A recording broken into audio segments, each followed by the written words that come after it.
Good day everyone, I am given A. De Los Reyes and in this video, we will discuss the introduction to law.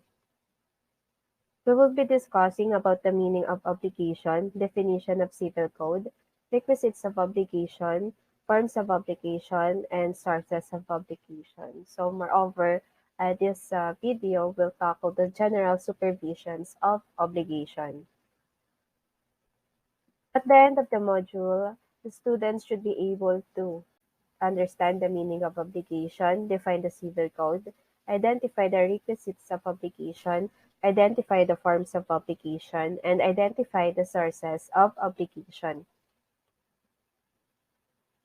So let's proceed to the meaning of obligation. It is derived from the Latin word obligatio, which means tying or binding. It is a tie or bond recognized by law by virtue of which one is bound in favor of another to render something, and this may consist in giving a thing, doing a certain act, or not doing a certain act. So there is also a definition of civil code ng obligation. And this statutory definition, when we say statutory definition, it is a required, enacted, or permitted by statute. So yung statute, siya yung law which is passed by the legislative body. Okay?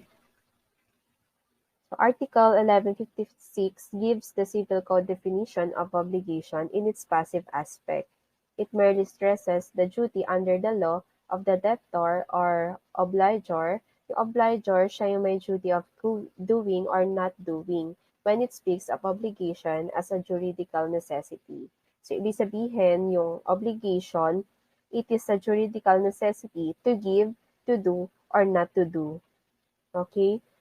So, why it is considered obligation as a juridical necessity? It is because in case of non-compliance, the courts of justice may be called upon by aggrieved party to enforce its fulfillment or in default thereof the economic value that it represents. So in a proper case, the debtor or obligor may also be made liable for damages which represents the sum of money given as a compensation for the injury or harm suffered by the creditor or obligee. Yun naman yung may right to the performance ng obligation for the violation of his rights. So, ibig sabihin dito na kapag yung debtor ay hindi nakabayad or hindi niya nagawa kung ano yung obligation niya, pwede siyang kasuhan ng korte. Now, the question is, lahat ba ng obligation natin ay may juridical necessity? No. Like for example, nakasalubong mo yung teacher mo and ang common is babatiin mo talaga siya. Ngayon, kakasuhan ka ba niya kung hindi mo siya binati? So, no. So, ibig sabihin, may mga obligation tayo na hindi kailangan ng juridical necessity. And kakasuhan lang tayo if that obligation is under the civil law at hindi tayo nakapag-comply. So, doon na papasok yung judicial necessity. Next is we will differentiate the civil obligations and natural obligations. First is civil obligations. So these are obligations that give to the creditor or obligee a right under the law to enforce their performance in courts of justice. And natural obligations which not being based on positive law but on equity and natural law. Ibig sabihin, it does not grant a right of action to enforce their performance, although in case of voluntary fulfillment by the debtor, the latter may not recover what has been delivered or rendered by reason thereof. For example, ng civil obligation is kapag hindi ka nagbayad ng taxes mo. So, under the law, we have to pay taxes. Diba? So, kapag hindi ka nagbayad ng tax mo, pwede kang makasuhan. While in natural obligations, like for example, is yung greeting your teacher, kung sino man makasalubong mo na tao. So kapag hindi ka ba bumate, makakasuhan ka? Hindi. So that is an example of natural obligations. So another example is sa boyfriend-girlfriend in a relationship. Halimbawa, kapag ang boyfriend hindi nagbigay ng gift sa kanyang girlfriend, obligado ba siya or makakasuhan ba siya kapag hindi siya nagbigay ng gift? So, di ba, hindi. So, for example naman sa civil obligations, halimbawa, sinagot ka na ng girlfriend mo kahit hindi ka nagbibigay ng gift, and then nagkaroon kayo ng anak. Kaso, bilang isang tatay, hindi ka nagbibigay ng yung sustento sa iyong anak, and giving ng sustento is under the civil code or under the law. So doon na pwede ka makasuhan dahil sa bagay na yun kapag hindi mo na fulfill yung obligation mo na yun. Now we will discuss about the essential requisites of an obligation. So there are four essential requisites for every obligation. The first one is the passive subject. So yung passive subject, it is called as debtor or obliger. Ibig sabihin, for example, sa isang utang, siya yung umutang, okay? So it is the person who is bound to the fulfillment of the obligation. Ibig sabihin, siya yung may duty na gampanan kung ano yung obligation niya. Okay? And then the next one is the unactive subject. Ito naman yung creditor or tinatawag din na obligee. It is the person who is entitled to demand the fulfillment of the obligation. And ibig sabihin, siya yung may karapatan. So, yun yung pinakaiba ng passive subject and active subject. Remember, sa passive subject, siya yung may duty na kailangan gawin. And then yung active subject, siya naman yung may right or siya yung nagde-demand kung ano yung dapat gawin ng obligor. The third one is the object or prestation. Ito yung tinatawag natin na obligation. It is the conduct required to be observed by the debtor. Like for example, ito yung utang. It may consist in giving, doing, or not doing. Without a prestation, there is nothing to perform. So for example, hindi tayo magkakaroon ng debtor and creditor. Hindi tayo magkakaroon ng umutang at sa nagpautang kung walang object, which is to pay of a thing. In bilateral obligations, the parties are reciprocally debtors and creditors. And then the fourth one is juridical or legal tie. It is also called efficient cause, that which binds or connects the parties to the obligation. The tie is an obligation can easily be determined by knowing the source of the obligation. So dito na papasok yung question na bakit nagkaroon ng obligation. Like for example is yun nga, paying taxes or magbabayad ka ng utang mo. So, bakit ka magbabayad ng utang? Para syempre, hindi ka na magkakaroon ng utang. And yung utang is the object or prestation. Like for this example, under a building contract, X bound himself to build a house for Y for 1 million pesos. So, in this statement, X is the passive subject and Y is the active subject. So, bakit? Kasi si X, siya yung considered as passive subject dahil siya yung may duty na mag-build ng house para kay Y. And si Y naman yung may right or may demand na magpagawa ng bahay kay X. And the building of the house is the object or prestation. It means ito yung kailangan gawin o i-perform ni X or na tinatawag nating debtor. And then, the agreement or contract is the juridical tie. So, it is the cause. Kaya gumagawa ng bahay, kaya kailangan gumawa ng bahay ni X para kay Y because it is under the building contract or yung agreement nila. So, forms of obligations. The form of obligations refers to the manner in which an obligation is manifested or incurred. It may be oral or in writing or partly oral and partly writing. So, ibig sabihin, hindi lahat ng obligations ay written. Okay? So, suppose X had already constructed the house and it was the agreement that Y would pay X after the construction is finished. So, dito, si X magiging active subject and si Y, siya naman yung magiging passive subject. So, yun yung sinasabi ng bilateral obligations. Si debtors, pwede siya maging creditors, and at the same time, si creditors, pwede na siya maging debtors. So, it depends on the situation. So, as a general rule, the law does not require any form in obligations arising from contracts for their validity or binding force. Obligations arising from other sources do not have any form at all. So, makikita yun sa Article 1157. We were going to differentiate the obligation, right, and wrong. So first is obligation. It is the act or performance which the law. So yun na yung law, yung obligation. And then yung right, it is the power which a will enforce. Person has under the law to demand from another any prestation. So dito na papasok yung karapatan natin. Kung ano ba yung gusto natin or kailangan natin in any prestation. And then the third one is the wrong. It is the cause of action.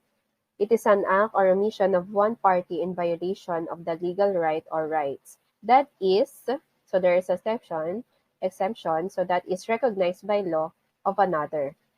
So in law, the term injury is also used to refer to the wrongful violation of the legal right of another. Okay, so it is wrong or injury. Yun yung term din na ginagamit. So there are essential elements of a legal wrong or injury.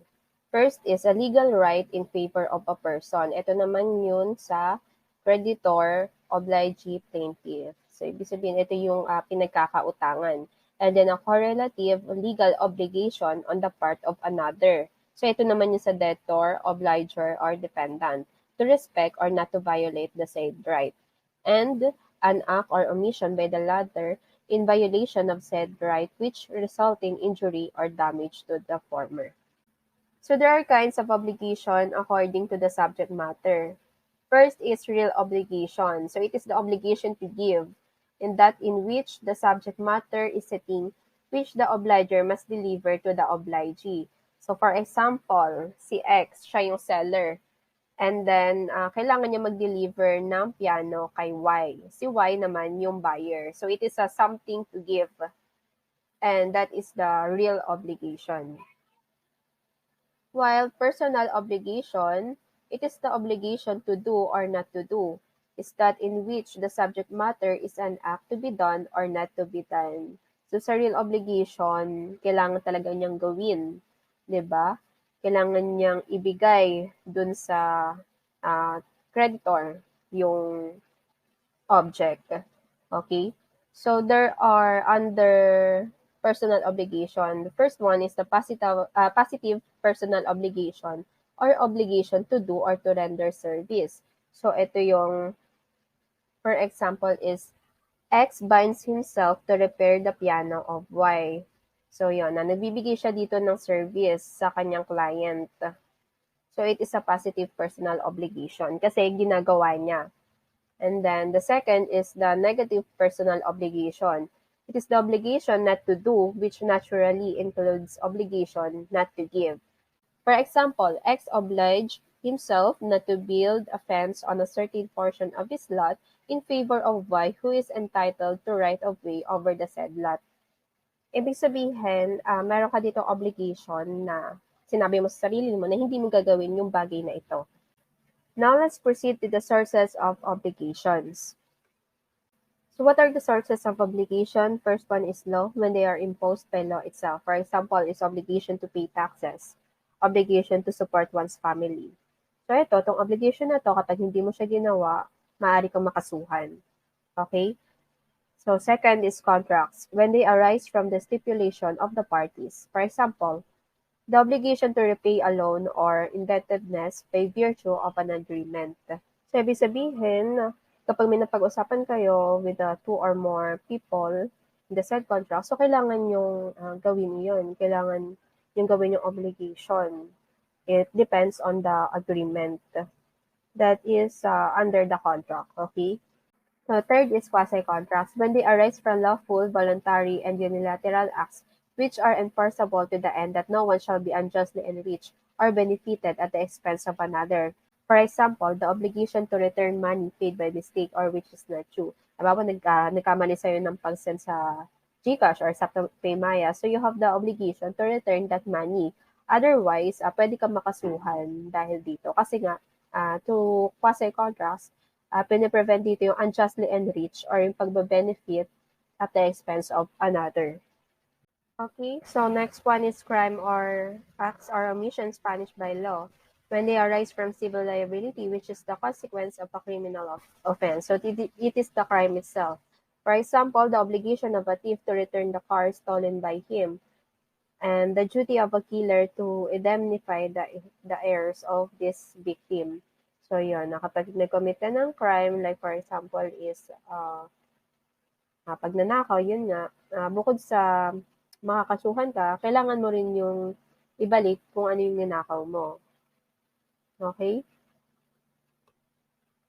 Number 5 is quasi-delicts or torts. When they arise from damage caused to another through an act or omission, there being fault or negligence but no contractual relation exists between the parties. For example, the obligation of the head of a family that lives in a building or a part thereof to answer for damages caused by things thrown or falling from the same. It is the obligation of the possessor of an animal to pay for the damage which it may have caused. So, crime. So, the difference of crime in quasi-delicts is that crime is intentional, while this quasi-delicts is unintentional, but there is the negligence. So, ibig sabihin, hindi mo sinasadya.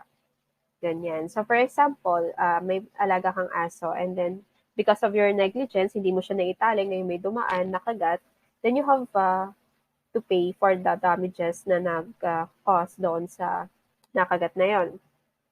So, you have to pay for the medicines, injections, etc. Ganyan. So, there are 5 sources of obligations, and they may be classified as follows. Number 1, those emanating from law, and those emanating from private acts, which may be further subdivided into those arising from licit acts, in the case of contracts and quasi-contracts, and those arising from illicit acts, which may be either punishable in the case of delicts or crimes, or not punishable in the case of quasi-delicts or torts. So actually, there are only 2 sources, yun nga, yung law and contracts, because obligations arising from quasi-contracts, delicts, and quasi-delicts are really imposed by the law.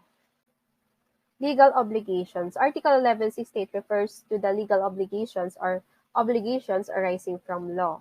They are not presumed because they are considered a burden upon the obligor. They are the exception and not the rule. So yon, halimbawa nito is yung tax, 'di ba? So for us, yung pagbabayad ng tax, it is a burden because we're not quite certain what it is and we're buying when we pay them. Okay, 'di ba? So, nagbabayad na nga tayo kapag bumibili, tapos magbibigay pa tayo ng tax. So, for us, it is parang something burden. So, they are the exception and not the rule. So, bakit sinabi na yung legal obligation ay exception and not the rule? Like, for example, is a paying of taxes. So, resident citizens are taxed on all their net income derived from sources within and without the Philippines. And for non-resident, whether an individual or not of the Philippines is taxable only on income derived from sources within the Philippines. So there is the exception.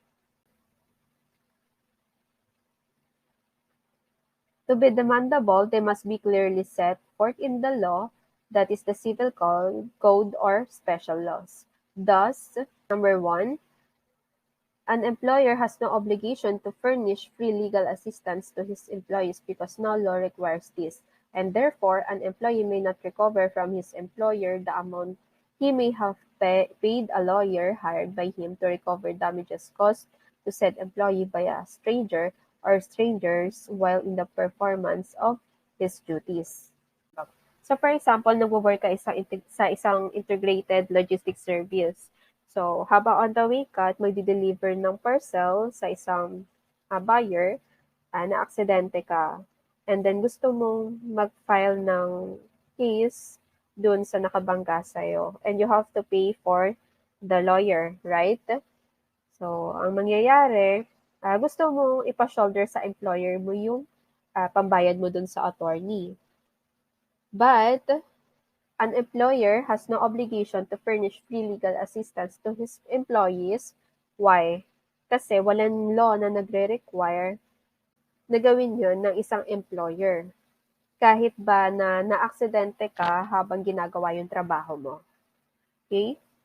So, a private school has no legal obligation to provide clothing allowance to its teachers because there is no law which imposes this obligation upon schools.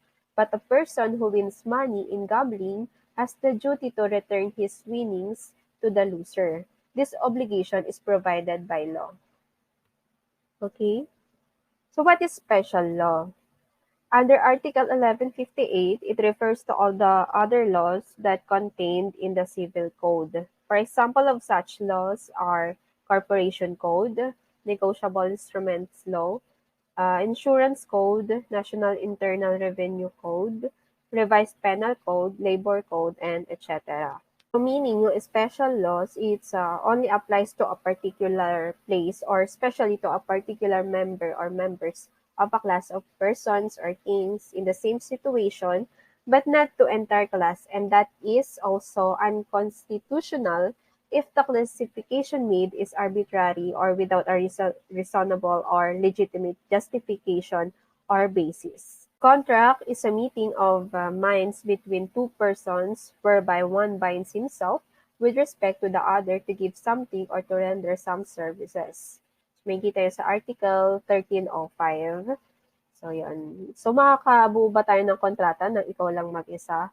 No. So, contract is made by two or more persons. Okay? So, binding force. Obligations arising from contracts have the force of law between the contracting parties. That is, they have same binding effect of obligations imposed by laws.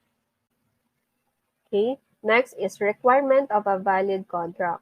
A contract is valid, so assuming all the essential elements are present. So, according to Article 1318, if it is not contrary to law, morals, good customs, public order, and public policy. So, ibig sabihin, hindi lahat ng gagawin mong contract is valid. So, there is a possibility na maging void din yung contract. Like, for example, is gagawa ka ng kontrata sa pagbebenta ng drugs. So, that is against the law. Therefore, it is not valid, okay? So, we must, it should be valid when we are making contracts. So, next is a breach of contract. A contract may be breached or violated by a party in whole or in part. Compliance in good faith, what it is. It means compliance or performance in accordance with the stipulations or terms of the contract or agreement. Sincerity and honesty must be observed to prevent one party from taking unfair advantage over the other. So, non-compliance by a party with his legitimate obligations after receiving the benefits of the contract would constitute unjust enrichment on his part. For example, if S agrees to sell his house to B and B agrees to buy the house of S voluntarily and willingly, then they are bound by the terms of their contract, and neither party may, upon his own will and without any justifiable reason, withdraw from the contract or escape from his obligations thereunder. Meaning, that which is agreed upon in the contract is the law between S and B and must be complied within good faith. Okay? Number 2, a contract whereby S will kill B in consideration of 1,000 pesos to be paid by C is void and non-existent because killing a person is contrary to law. Likewise, an agreement whereby S will render domestic service until his loan to B is paid is void as being contrary to law and morals. So, makikita natin dito, in both cases, S has no obligation to comply with his agreements. Okay? Quasi-contractual obligations. A quasi-contract is the juridical relation resulting from lawful, voluntary, and unilateral acts by virtue of which the parties become bound to each other to the end that no one will be unjustly enriched or benefited at the expense of another. So there are kinds of quasi-contracts. The negotiorum gestio.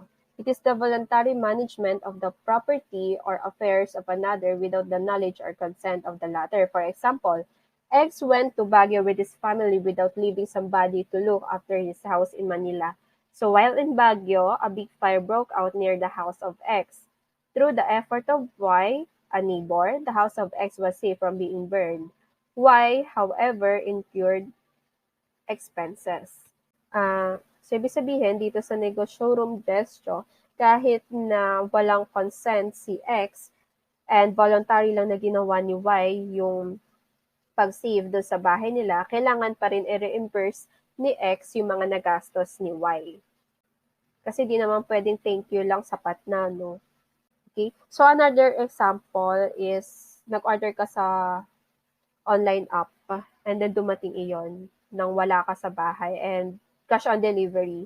So, halimbawa, yung nandun yung kapatid mo and ang ginawa ng kapatid mo, binayaran mo na yung parcel. So, you have the obligation to refund yung nagastos niya para doon sa parcel mo. Okay? So, next is solutio indebiti.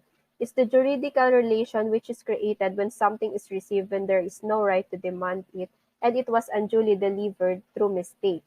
The requisites are, there is no right to receive the thing delivered, and the thing was delivered through mistake.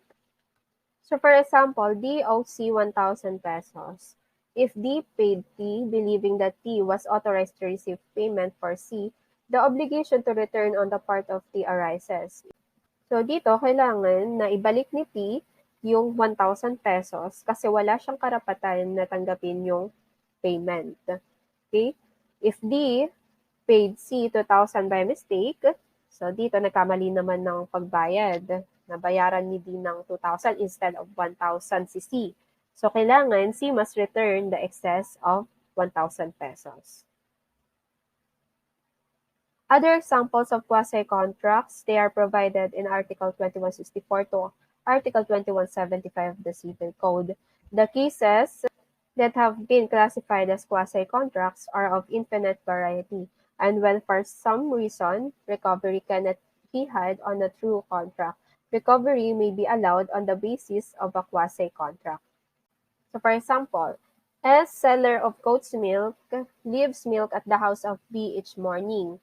B uses the milk and places the empty bottles on the porch. After 1 week, S asks payment for the milk delivered. So dito, nagkaroon ng obligation si B para magbayad ng value dun sa milk. Kapag hindi binayaran ni B yun, yung ininom niyang milk, it would be unjustly benefited at the expense of S. Okay? So, scope of arising from quasi-delict. So, quasi-delict is an act or omission by a person which causes damage to another in his person, property, or rights, giving rise to an obligation to pay for the damage done, there being fault or negligence, but there is no pre-existing contractual relation between the parties. So, ito yung kanina na pag-usapan na natin itong quasi-delict. So there are requisites of quasi-delicts. Before a person can be held liable for quasi-delict, the following requisites must be the present. Number 1, there must be an act or omission. There must be the fault or negligence. There must be damage caused. There must be a direct relation or connection of cause and effect between the act or omission and the damage. And there is no pre-existing contractual relation between the parties. Okay? So that is the requisites of quasi-delicts to be considered as quasi-delicts. For example, while playing softball with his friends, X broke the window glass of Y, his neighbor. The accidents would not have happened had they played a little farther from the house of Y. So yun, nandun yung negligence. But X should be pay for the window glass of Y because of his negligence. Okay? So crime distinguished from the quasi-delict. The following are the distinctions. In crime, there is criminal or malicious intent or criminal negligence, while in quasi-delict, there is only negligence. So ito nga yung pinagkaiba ng crime versus quasi-delicts. In crime, the purpose of is punishment, while in quasi-delict, indemnification of the offended party. And number 3, crime affects public interest, while quasi-delict concerns private interest. And then number 4, in crime, there are generally 2 liabilities, the criminal and civil, while in quasi-delict, there is only civil liability. Then number 5, criminal liability cannot be compromised or settled by the parties themselves, while the liability for quasi-delict can be compromised as any other civil liability. Okay, so and in crime, the guilt of the accused must be proved beyond a reasonable doubt, while in quasi-delict, the fault or negligence of the defendant need only be approved by a preponderance. So that is the superior or greater weight of evidence. Okay, so that's all, and thank you for listening.